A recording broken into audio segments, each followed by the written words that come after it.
Hey guys, welcome to a new video. Like, comment and subscribe if you enjoy. Without any further interruptions, enjoy the What If. Chapter 29.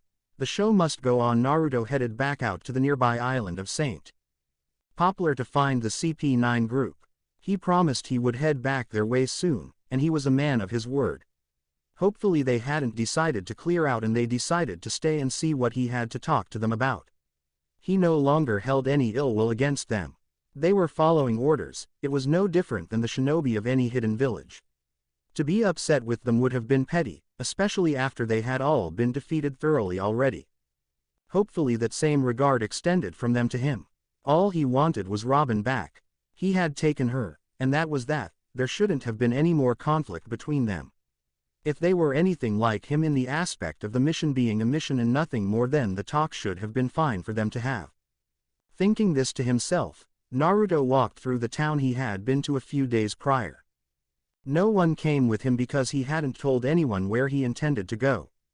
After the revelation of the new bounties, Naruto set out on his own while the Straw Hat crew headed to where their new ship was being built by Frankie.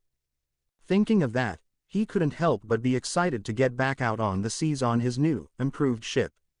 Vivi was usually so excited to tell him about what she had seen he almost felt bad when he shot her down and instructed her not to tell him anything. It was rather funny though to see the young princess noticeably fidget whenever she felt the need to talk about the ship.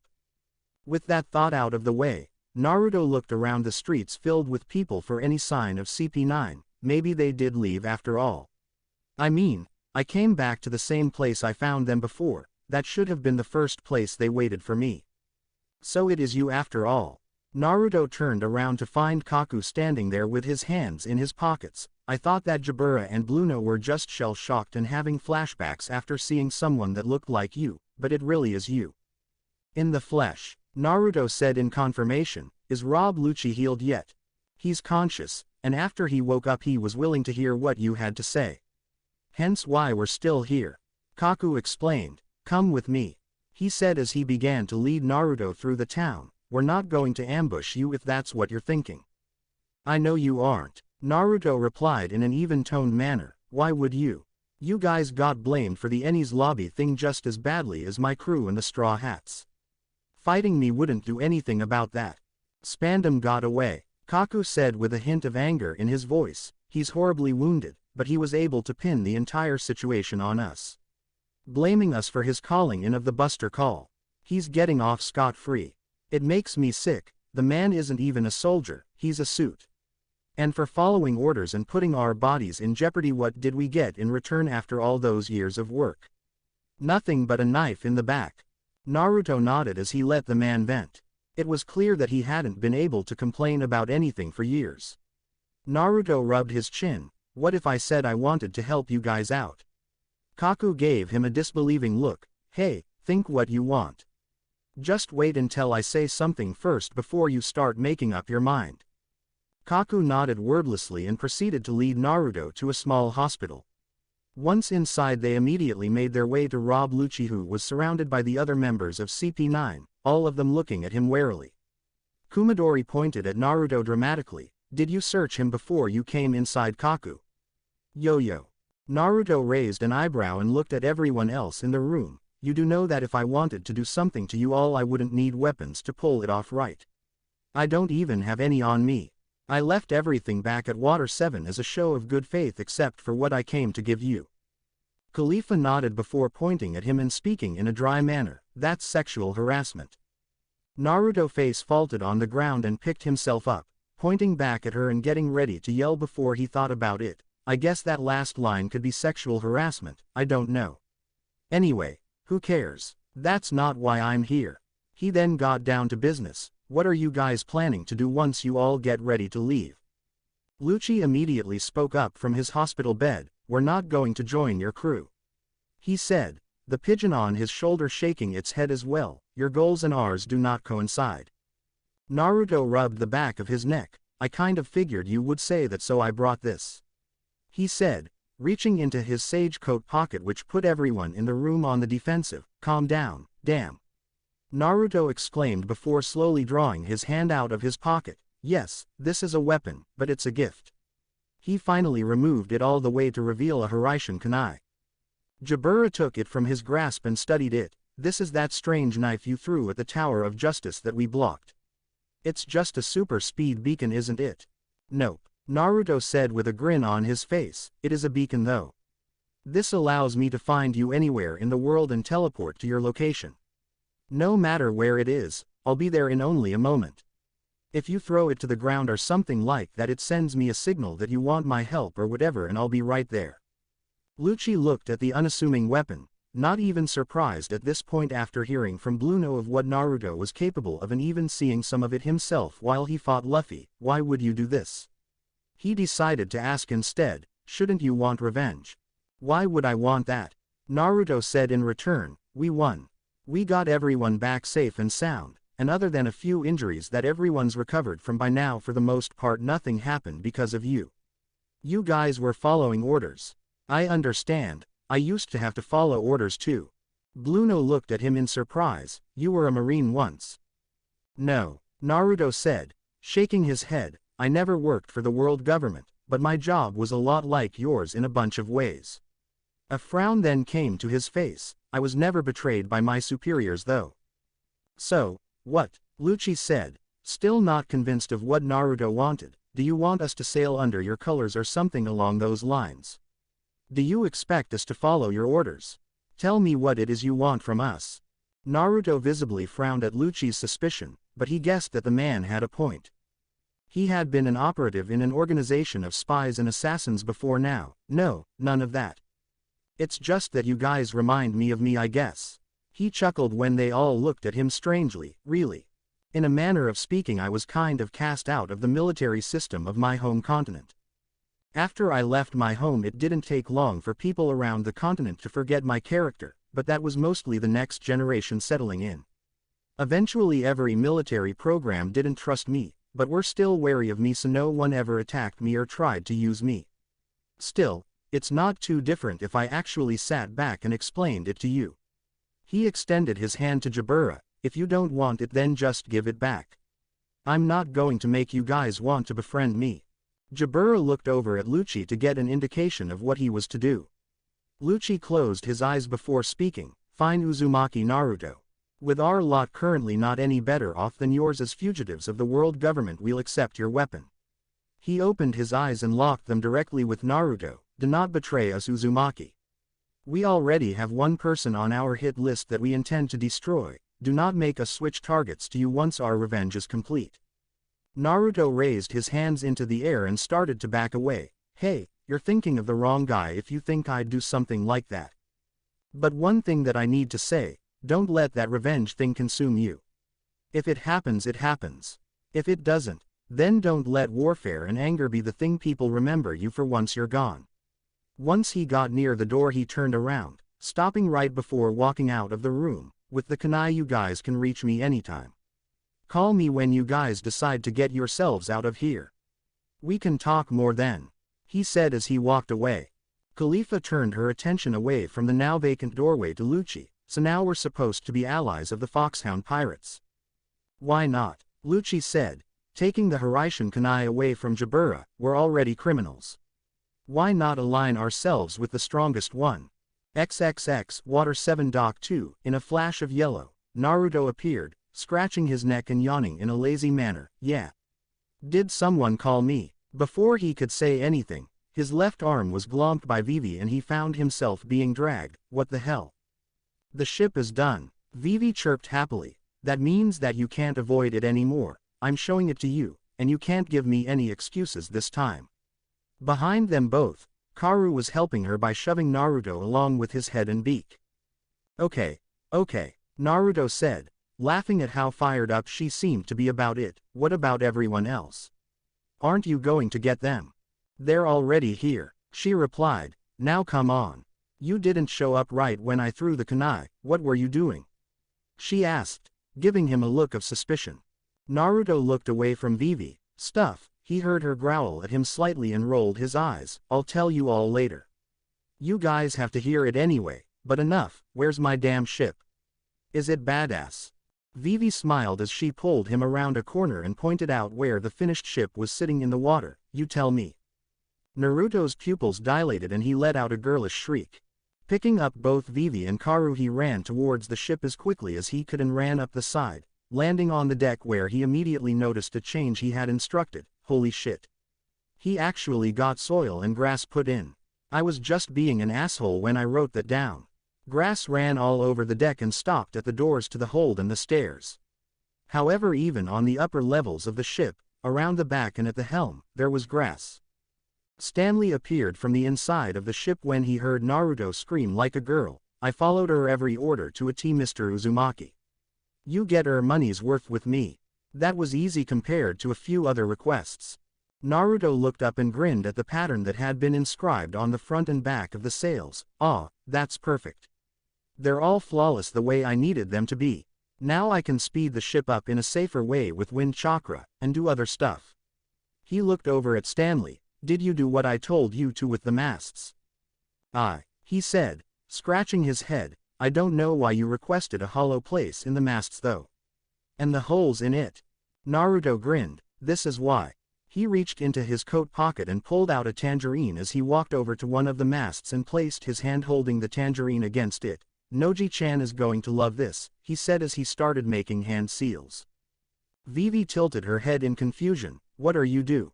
Shish. Naruto shushed Vivi as he held the snake hand seal. I need to concentrate or I'm going to mess the mast up and we're going to have to wait here until it can be fixed. Now, Mokuden Haijutsu. Jukai Kuden would release secret technique, nativity of a world of trees. Naruto shut his eyes and focused as hard as he could. He couldn't let a lack of control over the Mokuden destroy his ship, but his crazy idea needed to be done now. Vivi looked at the mast as the sounds of bark crackling drew her attention. No way. The hollow inside of the mast filled up with a tree and the holes coming through were filled with large, thick branches that quickly grew leaves and tangerines on them. The hollow top of the mast up at the crow's nest had the top of the tree peek out and go up several more feet before forming a canopy over the crow's nest. Vivi and Stanley stood speechless as Naruto walked over to the other mast and did the same. He grew a tree on the inside of a mast. His job complete, Naruto walked back over to Vivi and Stanley, dusting his hands off, and that's why I wanted it hollow. From the hold of the ship, the others came outside and looked at the trees that Naruto had sprouted. Nojiko looked up and saw the tangerines hanging off of the end of the branches and her jaw dropped. Naruto-kun, did you? Yep, he said with a grin before Nojiko ran up to him and threw her arms around his neck to give him a massive kiss. I might have tried something like that sooner, but my Mokuden control sucks. If I just went ahead and tried it without a base and an outline like the mast, I probably would have destroyed the ship. He looked at Stanley. You've still got the flag of the crew, right? Murid went inside and handed it to him. Sweet. The others watched Naruto run up the side of the mast, disappearing into the leaves of the branches and continuing on up towards the top. From the smile on his face, he seemed to be loving things as they were. Once he reached the top of the mast and the top of the canopy his trees had formed, he planted the flag in the top firmly and headed back down. Once he made it back down, a huge smile still on his face, Naruto looked at everyone else. Well, come on, what else? Show me the place. At the back of the ship there was a formal sparring ground as per Naruto's directions, triple reinforced and with actual boulders set up around as natural obstacles. Seeing that made Naruto wonder if he could try and grow a tree or two back there as well. Maybe when he got more control. The figurehead of the ship was a featureless face with a pair of angry Rinnegan eyes and a sizable tube between them both that led up to the helm of the ship. This was so Naruto could aim certain attacks out of the front of the ship in a focused pattern. On the sides of the deck sat the cannons, same as always, with spaces to hold cannonballs in case of battle. Inside of the ship, the first room, just as before, was the common area, with walls painted with the Foxhound Pirates Jolly Roger. With a door off to the side leading to the captain's quarters, aka Naruto's room, and a hallway leading to the other rooms on that floor of the hold that belonged to the others, with many extras still vacant in case of more crew members. The room had been extended and given more space for couches, side tables, and a larger table that held a known map of the world and would keep the route that the ship was currently on. It also held the 2 Den Den Mushi that Naruto had salvaged from the sea train and bookcases that were currently empty. Instead of the kitchen being one with the common area, it was now a separate room directly off to the side with more space and devices for Miss Valentine to use, as well as a larger refrigerator and freezer to go with a large pantry, all fully stocked. There was also a place to keep live fish so that they would have a small stockpile of fresh fish when they wanted it. Like always, Naruto's room had the largest window of them all, spanning the entire back wall of the room.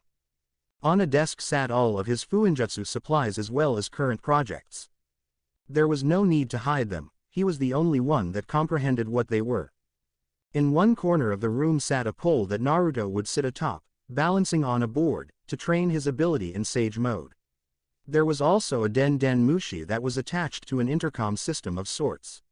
Naruto could project a message to one room, multiple rooms, or all rooms on the ship if he needed to. Still stabbed into the headboard of his bed was a single Hiraishin kunai, and each of his remaining Hiraishin kunai were pinned up on the wall behind a framed case. Nojiko's wall had a display for all of her guns and places to keep the ammunition for the respective guns. She even had targets on her walls for shooting at in her leisure if she was bored.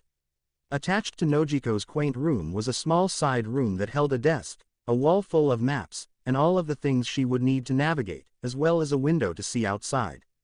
Murit's room had an office attached to it that would be the place where the others would be treated. It contained all of her medical equipment as well as a bunch of medical technology that Naruto was able to procure for her on his dollar. Soren's room had a rack against one of the walls that held 3 large barrels off of the ground with a tap for each. One contained lemon juice, the second contained the booze of his choice, and the third contained water, for him to stay hydrated and so that he could keep his acidic levels high, and so that he could get smashed in the comfort of his own room. Johnny and Yosaku's rooms were attached together, as a joke at first by Naruto, but the two didn't seem to have any problems with this. Therefore he kept that aspect as it was. Miss Valentine's room contained a rather lavish bed, as per her request to Naruto in the past that he finally had the opportunity to fulfill. She also had a rather large walk-in closet for the clothes that she enjoyed purchasing when she had money and when they were in new areas. Vivi's room had beds for both her and Karu. She also had a display for her jewelry from her home that she brought with her. And as a joke that Naruto got a good 5 minutes of laughing on the floor out of, and Vivi got a good 5 minutes of stomping on a laughing Naruto who was on the floor out of, she had a long metal pole in the center of the room leading from the floor to the ceiling. Down in the lower levels, they now had a brig for prisoners, and there was even a room for interrogation, with a one-way mirror and a tiny observation room on the other side. The cargo area doubled as an armory for extra weapons and cannonballs and was also the area where clothes would be washed. On the third lowest level, and the bottom level of the ship, there was a formal dojo-like setting, probably for Naruto to be able to meditate in, or maybe for more tame training methods that required control instead. In this area there sat the bottom of the trees Naruto had grown, rooted firmly to the floor securely. Due to the ship having been rebuilt with Naruto's Mokuden generated wood, it merged with it, with only faint root marks on the floor. This was news to Naruto, and welcome news, because if the ship hadn't incurred incredible damage in areas that were built with the triple tough Mokuden, chances were he could regenerate it if he could reach the area. Also on this floor at the back of the ship was a room held a back door only Naruto had the key to open, a wet dock that could double as a swimming area and a small ship that was to be used instead of Naruto having to run the entire crew ashore by water walking whenever they needed to head towards land. Kami, Naruto yelled to the sky as he walked back outside and lay down on the grass of the deck, basking in the slight shade of the trees in the mast. It's so awesome. Worth every bit I paid for it. He sat up and looked at Stanley. Did you put in the eye? Stanley said, proud that Naruto thoroughly enjoyed his work on his ship. Everything as ye requested. I would wait until ye were out on the open ocean to test that, however. He warned. Naruto's eyes widened. You put that in too. I was really just messing with you that time when I put that in the plans. Stanley nodded. Through the eyes of the figurehead it is. He grinned at Naruto. Don't look so shocked. You gave me the designs to those seals, oh yours, I simply put 'em where ye requested 'em. One behind each eye, and a trail that connects to the helm. There should be one hell of a kick now, so watch it. Naruto smirked. I will. It should be one hell of a chakra monster though. Good thing only I can use it. Soren crossed his arms as he walked around the deck and leaned against the mast under some of the shade. So it's time to go. Finally. We've been here for way too long, you know. I'm getting kind of stir-crazy just doing nothing. The others all seemed to echo that sentiment. A rest was nice, but there was a time and a place to do so, and in this instance it had passed. Yeah, Naruto said, kipping back up off of his back to his feet, it's definitely time to go. I think we've overstayed our welcome here anyway. He looked at Nojiko. Did it reset yet? The navigator of his ship nodded. As of 2 days ago, Naruto-kun. We can leave whenever you're ready. That's good. They all turned their attention towards the end of the ship where Polly stood, leaning against the railing with a cigar in his mouth, because Garp is back. Apparently he was sent back after Luffy. He noticed the apprehensive looks on their faces. Don't worry. Their ship is fixed and they got away clean. Miss Valentine sighed in relief before pouting. They never even said goodbye. Naruto shrugged. Whatever. We can call them when we get out of here and bitch about it then. Who's ready to roll? He asked everyone, getting a round of cheers from the more exuberant members of the crew. Good, because I'm not getting busted today, and I don't feel like wrecking the city again. Stanley walked up to Naruto and grabbed his hand in a firm shake. Well, I have to say, lad, it was a blast working on our ship for ye. Have fun working with everything ye got installed that we didn't get ta, show ye. The plans are in our quarters for when ye want ta, read them. Naruto returned the handshake happily. We'll be back at some point, I'm sure. Then you can see how well your work went for yourself. Until then though, he jumped towards the helm and took the wheel. It's time to get the hell out of here. Stanley laughed loudly and jumped off of the ship. Nojiko ran to the side and yelled down to him, Stanley, can you lower us down to the ocean from here? No need, Naruto said to her from his spot at the front, confusing her. Even if he did that, we'd be surrounded. Nah, this way's going to be better. His grin turned manic. We're going right off of the edge. Murat, having been there long enough to know that he really wasn't bluffing about this fact, and being the only one that was smart enough to panic at the moment, ran inside to her room. If she was going to die, she was going to die in her new digs. Soren walked up to Naruto and smacked him one hard on the back of the head. What in the hell is wrong with you? We're going to die, you idiot. No, we're not, Naruto grumbled back, holding the rising bump on his skull. Valentine-chan, if you could. You're going to have to time this good. Miss Valentine nodded with a smile and kneeled down on the deck, focusing intently. Kilo Henkin, kilogram conversion, ready for use, Naruto. What did she just do? Nojiko asked as they came to the edge of the upper district, overlooking the entire city of Water 7 that they would get a close-up view of when they crashed into it. Naruto explained, my dear Valentine is about to make us light enough, with the exception of the seastone bottom and everything inside, to float our asses out of here. He pointed up at the sails. Those are wind seals, and I can activate them from right here by design. In the water they'll let us gain speed easier without me having to exhaust myself just for a little push. But for right now, with that he channeled his chakra to the wheel and the ship steadily began picking up speed until it went over the edge. Everyone with the exception of Naruto and Miss Valentine, who were both laughing at everyone else, shut their eyes and screamed at the top of their lungs as the ship went over, but realized that they were still upright and weren't falling to their deaths yet. Yosaku opened his eyes. Wait, we're not dead yet. He ran to the edge. We're flying. Not flying, Naruto said from his place behind the wheel, floating. There's a difference. Not too long from now we're going to come down into the sea, but for now we're drifting through the air thanks to my awesome seal design skills, ship ideas, and Valentine-chan's powers. Soren looked over the edge and saw that they were floating directly over the marine ships that had the area surrounded. Ha! Kiss my ass. You can't catch me, I hang out with lunatics. And you can never take a pair of lunatics alive, let alone an entire crew of them. At least one of them always has some suicidal plan that should never work in a million years but always does. God, I love this crew, I need a drink.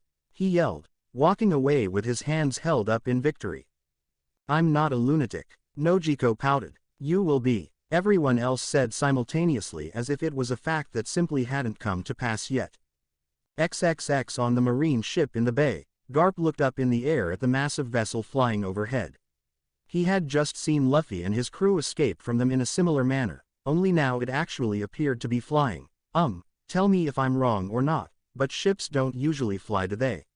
He asked his entire crew, who were all looking up, stunned. Strange, because I swear I've seen that twice today, so what do we do? He asked the man laying in a lawn chair nearby. Aokiji, covered from head to toe in bandages, pulled his sleeping mask up to look up at the ship that was flying over them. Nothing. The mission was to pick me up and get your grandson, not Uzumaki Naruto. They didn't even know he was still here, so it can slide. But then Sengoku would just bitch some more, and I kind of don't want to hear that again. I could just hit him with this. Garp suggested, tossing a cannonball up and down in his hand as if it were a baseball, that would shoot him down. Aokiji shook his head and pulled his mask back down. At this range it would never even get close. You need to be closer for a projectile like that to even have a fighting chance of hitting him. Garp shrugged and took aim at the airborne ship, Genkatsu Ryusei Iron Fist Meteor. He hurled the cannonball into the air as if it weighed next to nothing and watched as it sailed into the air towards the natural disaster. A strong gust of wind flew from the ship and hit the cannonball, slowing and eventually stopping its momentum in the air and forcing it to plummet back down into the water as the ship continued to float on out of range. Aokiji didn't even bother taking his sleeping mask off to watch it happen. Told you.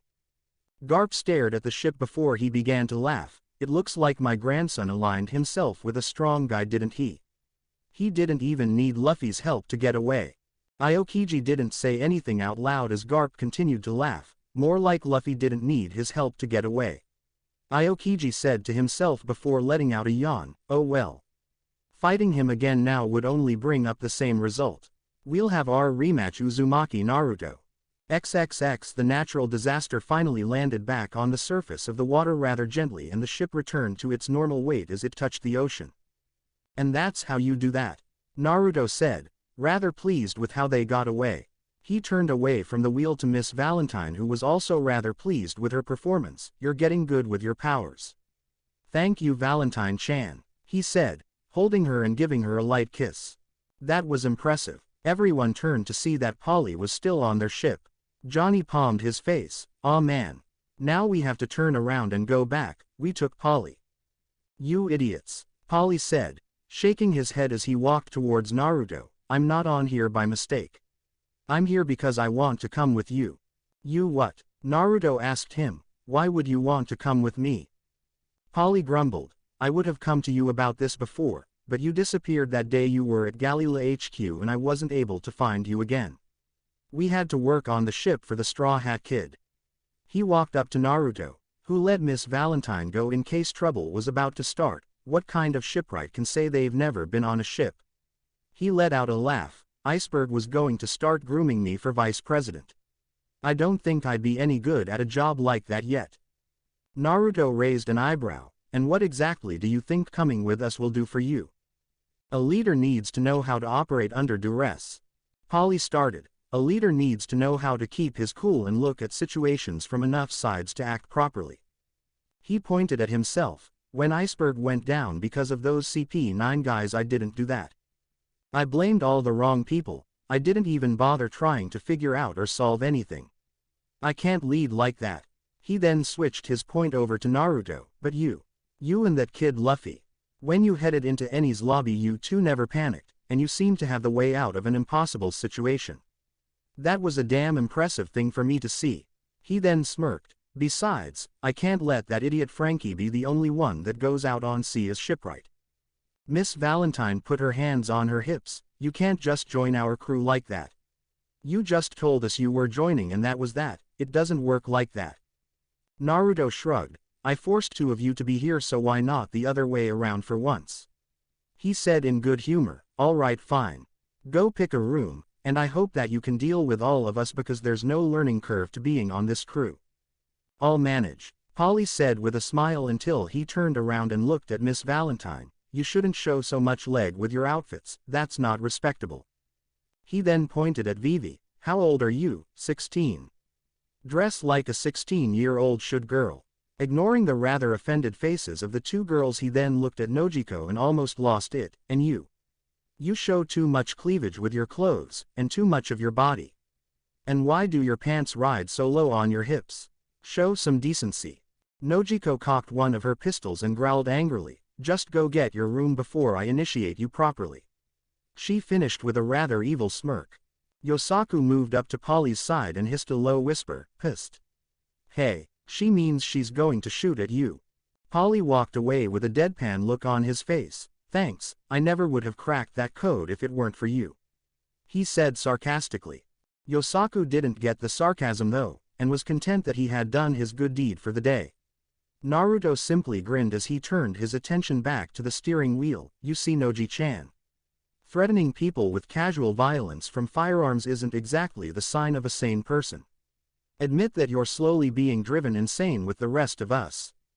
Yeah, Miss Valentine nodded in fervent agreement, acknowledging that you're going crazy helps you enjoy it more. Nojiko just stared at them both blankly before turning around and heading inside. I'm taking a nap. The heading is steady east-northeast. I'll check progress later when I wake up. You can't sleep the crazy away Noji-chan. Naruto yelled before dodging a gunshot directed at him. You can't shoot it away either.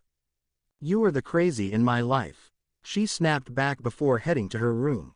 XXX. A few days later, it was night, and Naruto was heading out to the deck to create some cage bunshin to man the ship for the graveyard shift. He was also simultaneously in the middle of a conversation on the Den Den Mushi. No Luffy. I will not Hiraishin over so that I can break into Sanji's refrigerator for you. Act like a ninja and just steal the combination, that's what I'd do. I've got more important things to do right now. Like what? Like not help you eat your entire ship out of house and home. Naruto snapped at him over the line before calming down and compromising. Until you get ramen I will not help you steal food, I can get into my own food and eat that instead. There's less of a chance of me getting beat up that way. Okay, Luffy said in a dejected manner until someone else's voice came over the line. Hey Naruto, Usopp said he has something for you. Naruto frowned. You guys are going to wear me out with the Hiraishin aren't you? He said before breaking into a smile. Oh well, I wouldn't have given it to you if I didn't want you to use it. Just give me a second to set up my night staff. Hanging up the Den Den Mushi and putting it back inside, he went outside once more and created a staff of 20. You guys know what to do. Yes boss. Naruto nodded in satisfaction. His clones seemed unusually obedient tonight. None of them smarted off at him like they usually did. If anyone comes looking for me, tell them I'm with the Straw Hats and I'll be back in a bit.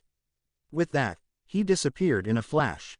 XXX. Aboard the Thousand Sunny, Naruto appeared on the new Straw Hat ship in a flash of yellow with his arms crossed as he looked around the new vessel. Huh, nice place. Whoa. The group that had amassed to actually see the technique up close firsthand, Luffy, Chopper, Usopp, and Robin, were rather impressed. Apparently seeing it from a distance and seeing it right in front of their faces as clear as day were two different things. Chopper looked at him with stars in his eyes. That's so cool Naruto. Naruto scratched his hair. I guess so. But you guys have seen me do that before, haven't you?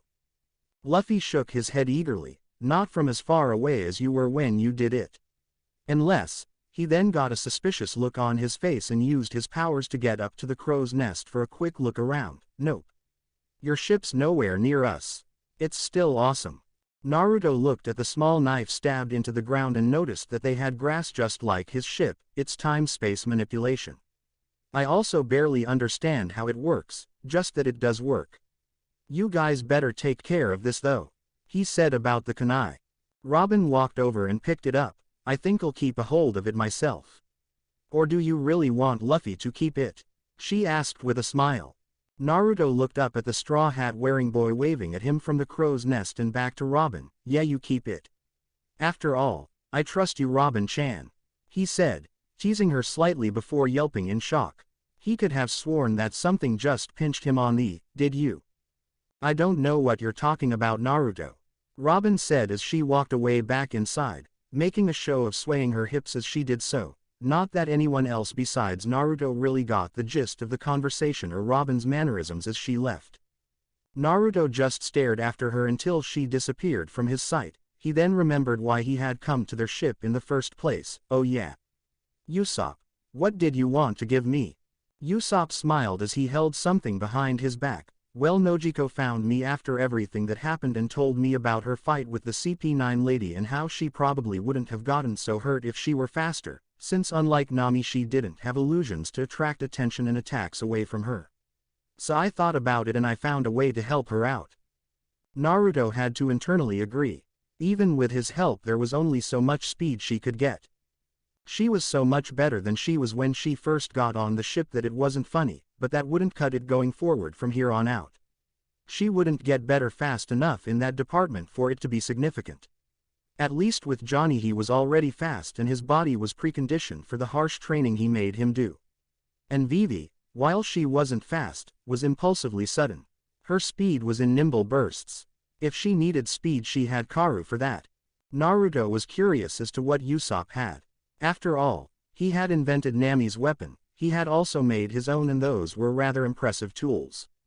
They might have become rather legendary weapons in the elemental nations with time. Alright Usopp, what do you have?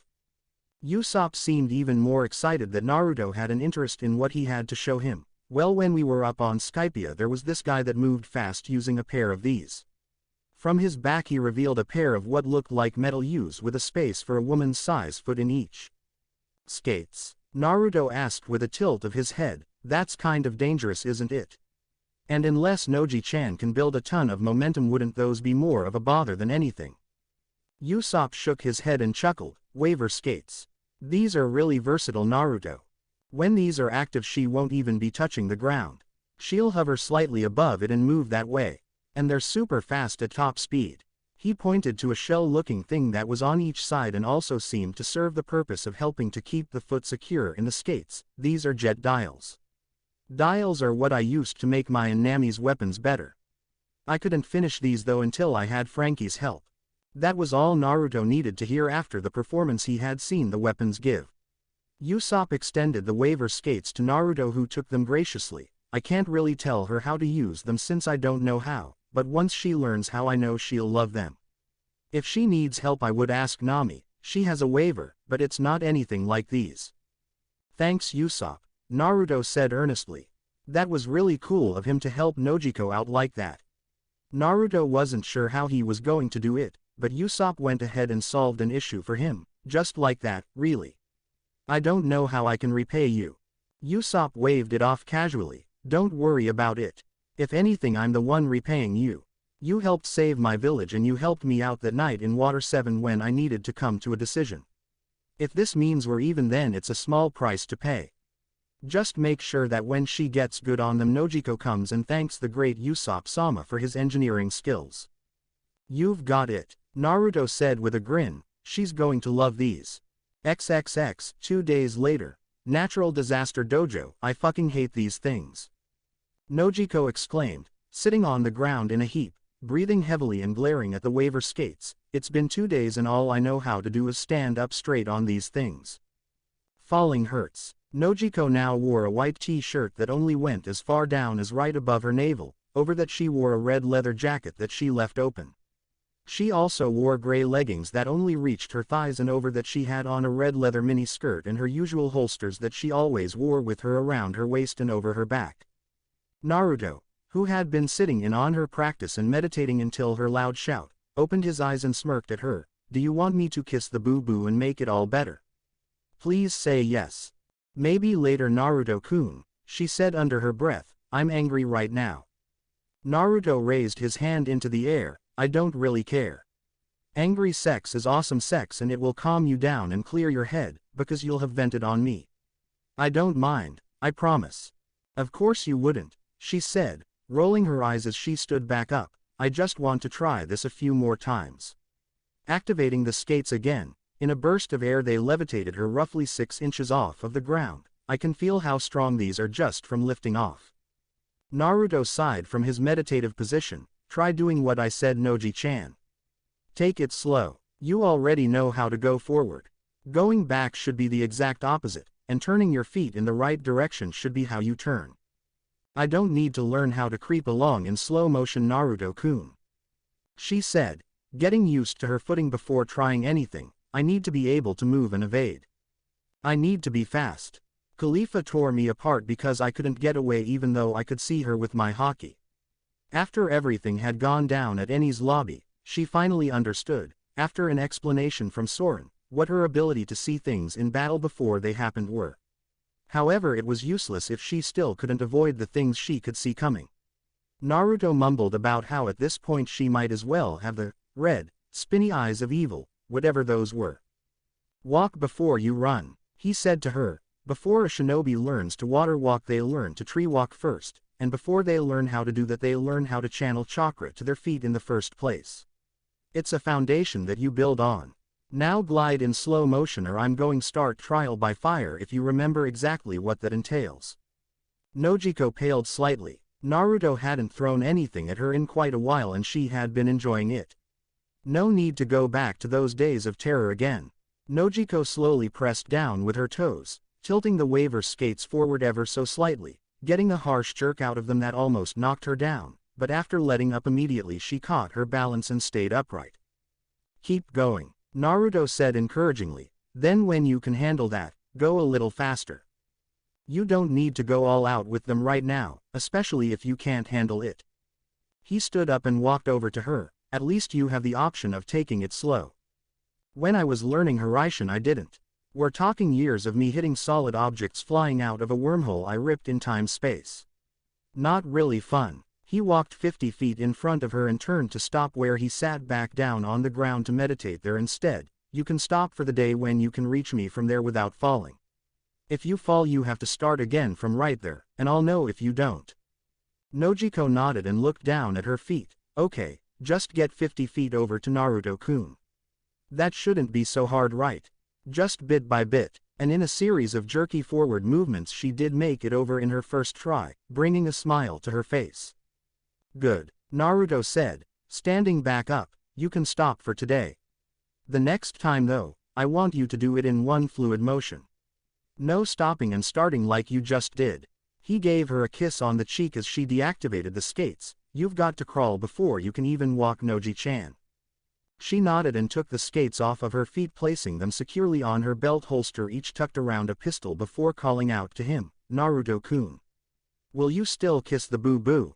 She said, trying to give him puppy dog eyes as she followed him out.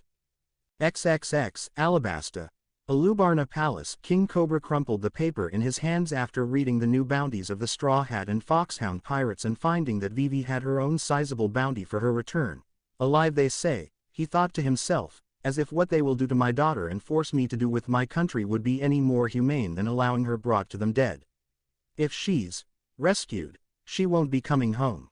He then remembered the bounties of Naruto and all of the other Foxhound pirates and remembered the papers saying that they were allies of the Straw Hat pirates, and he smirked. Good luck trying to get her away from them though, my dear daughter. You have found yourself some reliable company. XXX. The next day, on deck of the Natural Disaster. Today was such a nice day out that the entire crew decided to rest up outside. Everyone except for two people, Naruto and Vivi, as he was still in the midst of conditioning her the way he wanted her to be. Vivi wore a light green turtleneck top with no sleeves and a white skirt to go with her usual white high-heeled boots. Jump, he ordered as he manipulated the wires around her on the ground. Once she was in the air he brandished a harmless wooden set of shuriken, parry. He ordered as he threw them at her. The Alabastan princess used her unique weapons to cut them in half and out of the sky. Before she even hit the ground, Naruto gave her another order without missing a beat, jump again. Vivi did so immediately and noticed him prepared to trap her once she landed again, so thinking quickly, she slung out one of her long chains of sharp jewels and stuck the end of them into the mast to keep herself from falling into Naruto's trap. What about fighting fair, Naruto? Fuck a bunch of fighting fair, was his eloquent response. Your enemy isn't going to fight fair. And now that I know you can do that, I'm going to stop going so easy on you. Now get up that mast higher, Vivi Heim. He said, rapidly moving his fingers to reveal that he actually had wire that went up that high as well. Vivi yelped in fright as she saw the glare off of the wires from the sun and started going higher with a combination of jumping up the side with her legs and keeping a hold of the mast with her weapons. Naruto looked over to Murat, who was sitting against Funkfried in elephant form. She was on standby in case Naruto got Vivi hurt. She's really doing well. Look at that. Vivi at this point found her way to one of the branches in the mast and sat down in it, sticking her tongue out at Naruto and pulling her eyelid down at him. I never even taught her any of that. The girl's a natural, almost like a ninja, I'd say. He said to the medic before yelling up to Vivi, "You think you're safe? You'd better hope I don't come up there. I'll show you how safe you are." He let out a chuckle when he saw Vivi shake her head fearfully. Nurit let out a small laugh as she continued to lean against her snoozing elephant casually. "I'm glad I don't fight." She glared at him when she noticed him looking at her intently. "I'm not going to be fighting. Forget it right now. I swear, I'll do terrible things to you like drug your food if you start that torture you call training with me." Funkfried cracked an eye to see what his master was sounding so angry about, but after making passive eye contact with Naruto he didn't really care anymore and tried to go back to sleep. Nurit still wore her brown boots with white medical crosses on them, but now she had on a short-sleeved white button-up shirt that was unbuttoned enough to show cleavage and a jean skirt. Naruto waved off her thread and picked his ear. "Meh, I'll just build up an immunity to whatever you use on me after a few times." He formed a cage bunshin and yelled up at the young princess, "New game Vivi Heim. The game is to survive the cage bunshin until 5 minutes run out. He'll dispel automatically, but if you can beat him I'll accept that too." The clone cracked his knuckles and grinned fairly up at Vivi before running towards the mast to begin the exercise. "You better get moving. He really will beat the crap out of you if he gets the chance." That was all Vivi needed to hear to get herself into gear. With a gulp she stood up and prepared for Naruto's incoming cage bunshin and a battle at elevated positions. Polly walked over to Naruto now that it seemed he was done personally messing with Vivi. "So where are we going next?" Naruto looked over at a sunbathing Nojiko and Miss Valentine. "Noji-chan says the next island is a place called Constellation Island. And as always I have no idea what's supposed to be there, so that should be fun all around." He said to the newest member of the crew. "So what's up?" "Nothing much," Polly said absently, "just running a little maintenance check. I know it's only been a little while since you got this ship, but anything can go wrong, you know. If you think something's wrong with the ship don't hesitate to tell me about it." He then switched topics and glared at Miss Valentine and Nojiko. Not that they were much the wiser about it. "Why do you let these women go around on your ship like this? Women these days dress so outlandishly." Naruto shrugged. "I do it because every woman on my ship is good looking and I'm not a prude like you." Polly growled at him. Not that Naruto was threatened at him in any way, and they dress just fine with me. You should have seen the way a lot of female ninja from my continent dressed.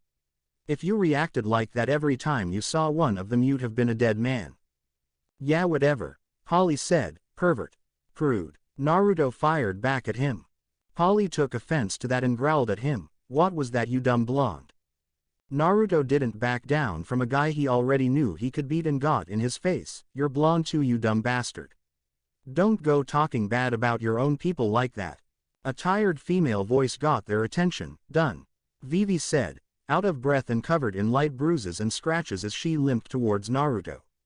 She gave him a weary gaze and got as close to his face as she could get. "Your clone is so mean," she said before resting her forehead against his chest to keep her footing. Naruto was able to wrap an arm around her before she went limp and kept her from falling out on the ground. Instead, he laid her down gently. "Medic." As Murat looked her over, Naruto shook his head and spoke in a surprised manner. "She beat the clone." "How?" Murat asked as she started to get to work on cleaning Vivi's small cuts. "It's you, isn't it? It has all of your combat abilities, right?" Naruto nodded and smirked. "Pretty much. She got beaten up for a bit before she went up to the crow's nest where Soren was and used him like a human shield. Then she kicked my clone in its junk when he got past Soren and beat her up a little bit more. That was how she beat it." He kneeled down by her and moved a stray bang out of her face, getting a smile out of the unconscious girl. "Vivi Heim is tough. Tough and opportunistic. I like that." Murat sighed as she finished working on Vivi, finding no significant injuries on her person. At least his clones know how to restrain themselves. She looked up at Naruto. "Well, she beat it on her first try in less than 5 minutes. Are you impressed?" Naruto leaned over and scooped Vivi up in his arms. "Actually I am. I knew she'd last the 5 minutes, but her actually managing to win or at least get a clean hit was more than I expected." I guess I need to stop underestimating everyone on this ship. Everyone's getting stronger, even our little princess. He groaned as he picked her up. Who isn't that little? As he fully stood up straight, Vivi headbutted him in the nose. Ow, did she hear that? Murat smirked at him and leaned back against Funkfried. You should know better than to test your luck like that with a lady, Naruto-sama. Naruto fought the urge to hold his nose as he carried Vivi inside. Yeah. Especially a princess with a hard head. He said before looking at the sleeping girl in his arms. You're doing great. I'll tell you that again whenever you wake up. I just wanted to say it right now. He wiggled his nose in discomfort after saying that. You nearly broke my nose though. Maybe you should start fighting with your head. He said with a chuckle as he made it to her room. Karu sat up from his slumber in his bed and noticed Naruto carrying Vivi in. He let out a curious quack as Naruto set her down on her bed. It was just a little test that she wound up passing. She's fine, just tired. I worked her hard today. He sat down on the bed and took her boots off before tucking her in. Vivi Heim is really cute. A sharp peck in the small of his back alerted him to a glaring Karu who swung his head towards the door. Naruto took the hint and threw his arms up defensively as he started to leave. Fine, I'll check up on her later. You want something to eat, duck? I'll bring you something. Karu let off a positive quack and Naruto nodded, giving the fowl a salute that was returned right back with Karu's wing. As Naruto shut the door to the room and left Karu alone with Vivi, he sat by her bed and placed his head by her, letting her latch onto him in a hug. Only when she was certain that Naruto was gone from her room she let a small amount of pink tint her cheeks. He thinks I'm cute. Thank you for watching. If you enjoyed the video, be sure to like, comment and subscribe, as well as checking out the author on fanfiction.net.